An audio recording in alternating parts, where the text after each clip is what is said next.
The year is 1975. The movie Jaws is killing it in the box office. Earth, Wind & Fire are rising to prominence. Everyone's rocking platform shoes, and a man with freakish athleticism and a large afro is dominating the ABA. This man happens to be a true pillar and pioneer for the game of basketball.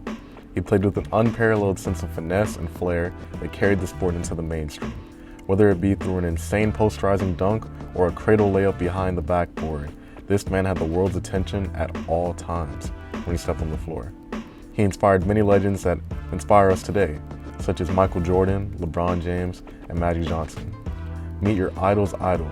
Meet Julius Erving, otherwise known as Dr. J. Before he became the 6'7", 200-pound, high-flying legend known as Dr. J, he was just little Julius Erving from Long Island, New York. Born in 1950, he was a middle child in a family of 3, and his biggest responsibility was setting a good example for his younger brother, Marvin. With his father passing away at a young age and his family living in humble conditions, Julius had to mature quickly. Despite all the tough circumstances he had to endure, he was able to escape from it and nurture his love for the game at Campbell Park, his basketball sanctuary nearby. Like clockwork, he and his younger brother Marvin played every day at that park. It wouldn't be long until people had an eye on Julius's basketball potential. At a nearby gym was a Salvation Army sponsored team that Julius and his childhood friend asked to be a part of. They were the only 2 African American players on an all-white basketball team. Keep in mind, the year is 1962, which is right around the unraveling of segregation in the United States between African Americans and people of European descent. Years went on, and Julius got older. He would then attend Roosevelt High School, where he would have a serviceable high school career, but was unfortunately not highly recruited. He had one offer, and that was with the University of Massachusetts. And man, oh man, did he make the most of it. I'm going to give you a list of 2 players. One player averaging 24.8 points per game, 8 assists, and 4 rebounds. And the other player averaging 26.3 points and 20 rebounds. Now think about it. What position is player 1 and what position is player 2? Player 1 has to be a point guard, right? Or maybe a guard with ball handling ability, or player 2 has to be a big man, power forward to center, right? Well, if you guessed the dynamic scoring guard for player 1, you're probably right. But if you guessed a big, bulky, strong center for player 2, you were dead wrong. It was Julius Erving all along. Now remember, Julius Erving wasn't some large, imposing figure. He was 6'7" and 200 pounds. Not the biggest guy and not the smallest guy, but what he lacked in strength, he made up for in speed and bounce. He was one of 6 players to ever average 20 and 20 in the NCAA. And on top of that, he didn't even do it while dunking. The NCAA prohibited dunking because it took away from the quote-unquote purity of the game. The NCAA was so far behind, but Julius was a trailblazer. I'd like to argue that true purity of the game is evolution.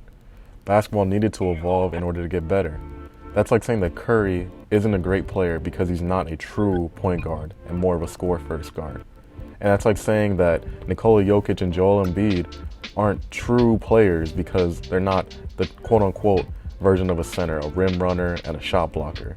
If we didn't have evolution, then we wouldn't have basketball today, period. After Julius played 3 impressive seasons in college, he decided to sign with the Virginia Squires, a team in a little-known basketball league known as the ABA, looking for its next star. Julius signed a 7-year, $500,000 deal, which was the most money he had ever touched in his life. His parents had earned a combined income of $6,000, so this was life-changing money. During this time, the NBA had already been established, and the ABA, known as the American Basketball Association, had only been around for 5 years since Julius joined. It was a new kid on the block, but would house many future NBA teams such as the Spurs, Nets, Pacers, and more. With 2 leagues came competition. The ABA and the NBA were actively competing against each other, and the ABA had to find ways to get an edge against its big brother, the NBA. Remember how I said the NCAA was restricted for Julius? Almost like caging a bird that was meant to fly? Well, the ABA was the opposite of this, and it allowed Julius to become Dr. J.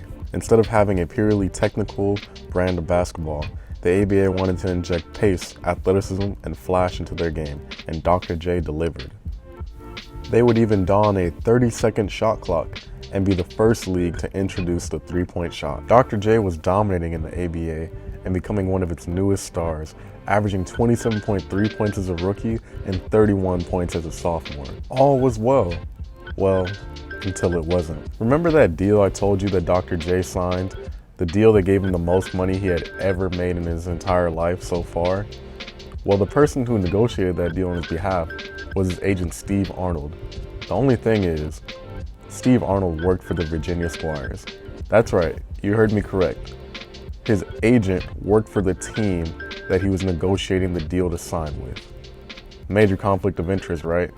Dr. J definitely thought so, and this led to him signing a deal that was far below market value. Imagine how one must feel if their agent was working for the team that they were negotiating with.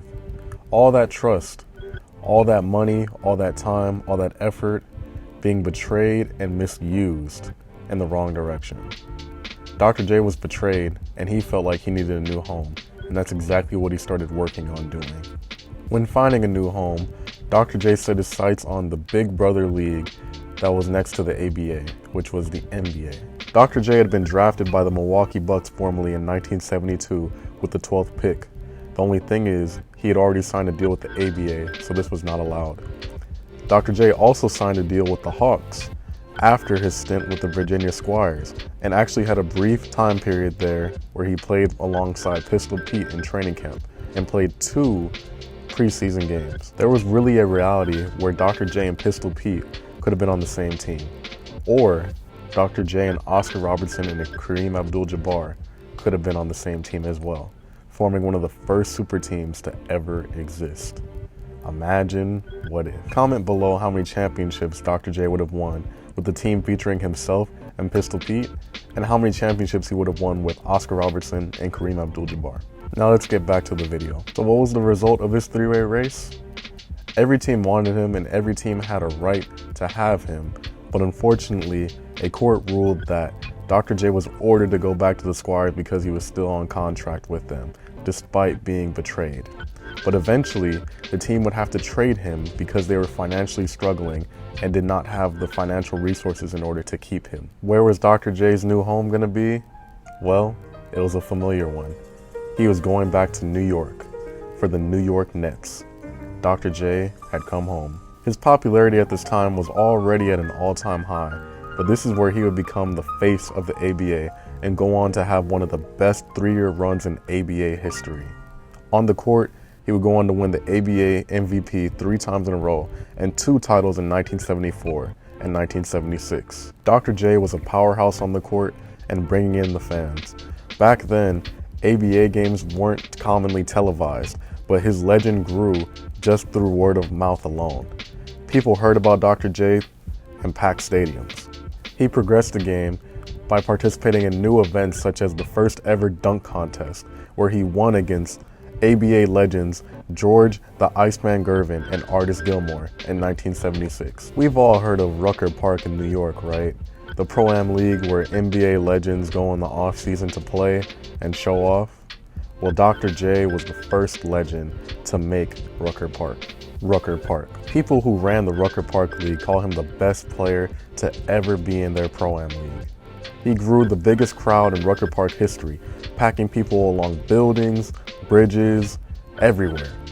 People were there to see Dr. J. He did crazy posterizing dunks, crazy flashy passes, dunking from the free throw line, you could name it, and people did not even know how to describe it. People were so in awe, they gave him multiple nicknames such as Black Moses, the Little Hawk, or even the Claw, which is Kawhi's nickname currently. But this is where he would establish himself and reinforce his name, that he would go by one name, and that is Dr. J, Julius Erving. Despite all the success Dr. J had on the court, his league would be absorbed by the NBA, and the inaugural 1976-1977 season would merge both teams from both leagues in one place. Dr. J and the New York Nets were now part of the NBA, but this was definitely not met without some resistance. I'm sorry, Knicks fans, you probably don't think that you and Dr. J have a relation, but you do, and I'm sorry that it's gonna be a bad one. Here's the story of how the New York Knicks could have had Dr. J. When the New York Nets transitioned into the NBA, they were sharing two territories with the New York Knicks and themselves. The New York Knicks did not like this, and they thought that since they were sharing the territories, they'd be taking away from business, sales, popularity, and overall prestige. So the Knicks demanded compensation. So the New York Nets replied that they would give either the rights to Dr. J's contract or $4.3 million to the New York Knicks. And Knicks fans, guess what your franchise chose? Yeah, you chose $4.3 million over Dr. J in his prime. I am sorry, but that's just how it worked out. So this is a what if of how Dr. J could have been on also the New York Knicks. Moving on, the New York Nets gave up the $4.3 million to the Knicks, but as you guessed, they were financially restricted. And as a result, Dr. J had to find a new home again. And this would lead to him signing with the Philadelphia 76ers, a premier franchise that was waiting for a premier player to further its history. Dr. J was coming off of an ABA championship and an ABA MVP, and he would quickly pick up where he left off in the NBA. He amassed a 50-win season with a new core of George McGinnis, Lloyd Free, Doug Collins, and made it to the NBA Finals against the Portland Trail Blazers. Led by one of the most underrated centers in NBA history, nonchalant and imposing giant, Bill Walton from UCLA. The Philadelphia 76ers were the more talented team and quickly went off to a 2-0 start. But this would not last for long. A fight between Maurice Lucas and Daryl Dawkins changed everything. Inside, Dawkins just yanks Gross down to the ground and jumps back up. And Ramsey's out on Dawkins, and Richie Powers is pushing Ramsey away. And now, Daryl Dawkins and Maurice Lucas. Somebody do something. It's Dawkins and Lucas. Dawkins and Lucas. Jack Ramsey pushing Dawkins. And now they pull Lucas back. Ramsey is out there. They've got Lucas controlled. Now there's a fan out there. Jack McKinney and a fan. Assistant coach Jack McKinney. Zinkoff trying to restore order here in Philadelphia. They've got to get the fans off. That's the first thing they've got to do, is get the fans off the floor. This fight shifted the momentum of the series. Despite the Philadelphia 76ers being the more talented team, they weren't the grittiest team. They weren't the toughest team. And the Trailblazers took advantage of that and went on to amass 4 straight wins to take the NBA title from Dr. J in his first run at a championship. Despite him playing phenomenally and having one of his best career posters ever against Bill Walton, they still lost. Dr. J came up short. Despite losing in the NBA Finals, Dr. J was refreshed and ready to go for the 1979 and 1980 season. The only thing is, the league had changed. He was no longer the new kid on the block. There was a new crop of stars such as Magic Johnson and Larry Bird that were dominating the NBA, and he would become a casualty of the talented league that he had been in. Dr. J made it back to the 1980 NBA Finals, but despite his amazing play and his famous rock the baby dunk over Michael Cooper, he would lose to a rookie Magic Johnson without Kareem Abdul-Jabbar in the final closeout game. He had come up short again. He would battle for control of the Eastern Conference against longtime rival Larry Bird of the Boston Celtics. But 4 of those times, he fell to the great Celtics dynasty. And the one time he did make it through, the Lakers were waiting for him again, ready to hand him another loss. Dr. J had come up short in the 1981 NBA Finals, and this was becoming a pattern of him losing the opportunity to become a champion. Was Dr. J ever going to eclipse his legendary status that he made in the ABA, or was he always going to be known as the player that dominated in the NBA's little brother league? If Dr. J was going to win an NBA title, he was going to need a team with more talent and more toughness. And on top of that, he was going to need reinforcement at center. Centers were at a premium in this time of the league, and centers decided whether a team was going to win an NBA championship or not.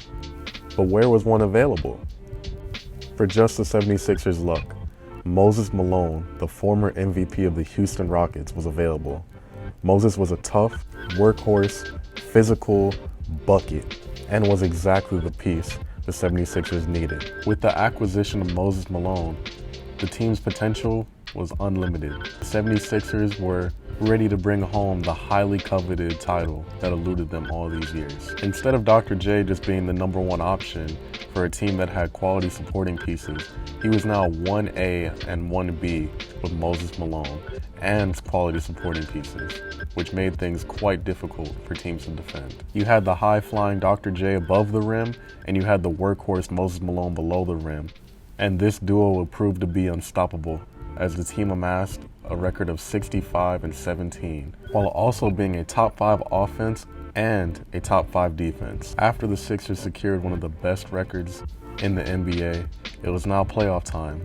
The regular season stats didn't matter. What really did was a chance at basketball immortality, a chance to win a ring. This playoff run can famously be summed up by the words of Moses Malone. When asked how the Philadelphia 76ers were going to do in the playoffs, he replied with 3 words, all being the same word, and that was foe, foe, foe, indicating that the Philadelphia 76ers were going to sweep every team they played against and not lose once in the playoffs. And that almost came to fruition. They would go on to sweep the New York Knicks, win in 5 games against the Milwaukee Bucks, and now they were headed for a rematch with the Los Angeles Lakers in the 1983 NBA Finals. Would Malone's prediction come to fruition? Well, let's find out. The 1983 Finals wasn't short of storylines. Obviously, Dr. J was trying to get his first ring, but he was playing against a team that had denied him his ring twice. This team was the Los Angeles Lakers. The Philadelphia 76ers were the #1 seed in the East, and the Lakers were the #1 seed in the West, amassing a 58-24 record with the best offense in the NBA. They had a familiar foe in Magic Johnson and Kareem Abdul-Jabbar, and they were ready to attempt to take a 3rd title away from Dr. J. On May 22nd, 1983 in Philadelphia, Pennsylvania at the Spectrum Arena, Game 1 of the NBA Finals began. Both teams came out trading blows, but this series was a tad bit different from past. Kareem came out to a great start, but on the other end, Moses Malone was ferociously fighting, hustling and collecting rebounds as if he was getting paid triple to get them. Along with that, he was providing quality interior scoring along with a healthy diet of free throws whenever he got to the line. No longer did Kareem have someone who couldn't compete with him on the other end. Kareem was having a great game, and Moses Malone was having just as good, if not a better game. Kareem had met his equal. Dr. J may not have been the primary scorer, but man oh man, he was being a great secondary piece. He was dishing out assists, being a great secondary scorer, and playing phenomenal team defense. Along with that, shooting guard Andrew Toney was providing great scoring, and the complementary pieces were playing great team defense against this Lakers team that had beaten them 2 years in a row. This Sixers team was hungry, and everyone in the arena could feel it. After a back-and-forth game, Philadelphia would win and have 3 scorers that would score 20 points or more: Dr. J, Moses Malone, and Andrew Toney. Moses scored 27 points and 18 rebounds. Dr. J was 1 assist away from a 20-point triple-double, and Andrew Toney scored 25 points, going 7 for 7 at the free throw line. Dr. J finally had the help that he needed to secure a championship. Now it was just about proving it once more. Games 2 and 3 had similar outcomes. Sixers took both of them, and handily at that. Moses Malone led the team in scoring twice and gave them a 3-0 lead going into the Forum for a championship securing Game 4. The factors that gave the Sixers this 3-0 lead were the fact that the Sixers defense was playing better because Moses Malone was in the interior. Kareem Abdul-Jabbar and Magic Johnson couldn't just feast on them anymore. On top of that, the offensive rebounding numbers showed that the Sixers were just playing harder than the Lakers. They wanted it more. And lastly, Moses Malone was just doing his thing. Game 4 of the 1983 NBA Finals took place at the Forum in Los Angeles. The Los Angeles Lakers had their backs against the wall as the Sixers had a commanding 3-0 lead. Dr. J knew how important this moment was. One of the obvious surrounding narratives around this game was that Dr. J finally had a chance to win an NBA ring. Would he do it today? We'll see. The game started off with the teams being evenly matched. You could tell that Los Angeles was playing with a fire and didn't want to get swept in their home arena. Magic got going early, but the Sixers stayed within striking distance. Both teams were playing extremely physical and showed that they wanted to win, but Los Angeles got off to a great early start, leading as much as 16 points at the first half. The Sixers were up 3-0, but they came out playing in the second half as if they were down 0-3. They knew chances like this didn't come easy, and it took years to get to this point. They displayed a level of grit and fortitude that showed they weren't going away anytime soon. They had clawed their way back into the game, and now there was 2 minutes and 6 seconds left to determine who would be an NBA champion and immortalized in basketball history. When you think of the number 7, it may not mean much to you. Who knows, you might think of Lucky 7, or it might be your favorite number, or you just flat out don't care like I said previously. But to Dr. J, 7 years was the amount of years he was denied a championship. 7 agonizing years of not being able to secure basketball immortality. And it's funny how life works, because Dr. J would go on to score the last 7 points in the 1983 NBA Finals. He would get a steal from Kareem Abdul-Jabbar and slam it on the other end, and one, and a mid-range pull-up to secure the championship. Dr. J had no longer been denied, and he was now an NBA champion and got sweet revenge against the Los Angeles Lakers. When asked how he felt, he said that 7 years was long enough, and he would wait no more. Luckily, he didn't have to.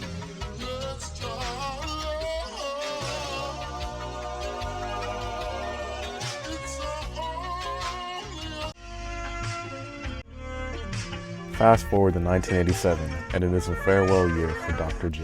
He was beloved by many, and broke down their hero with the highest compliment of all. Julius Erving's jersey number 32 is now officially retired.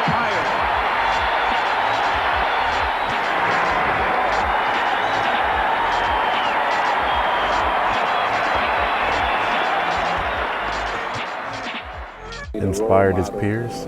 For us as basketball players, for us as human beings, for us as black kids growing up, he was definitely the person that everybody looked up to and idolized, and still is that person today. I can't pattern my life behind him, but I can certainly look at my life in a positive way, the way that he had done it, and you know, it's great to be compared to him. Push the game forward. Are you wearing magic shoes? He's wearing Converse, the shoes of the stars. And captivate our He imagination. come down. There's no way he can stay in the air that long. 84 Sixers, and they get inside. Unbelievable. Thank you to the legend Dr. J, who changed basketball forever. If you made it this far in the video, thank you so much for watching. There's a lot of time and effort that went into this, and we'll have another video coming soon, maybe on 1 or 2 legends. All right, see ya.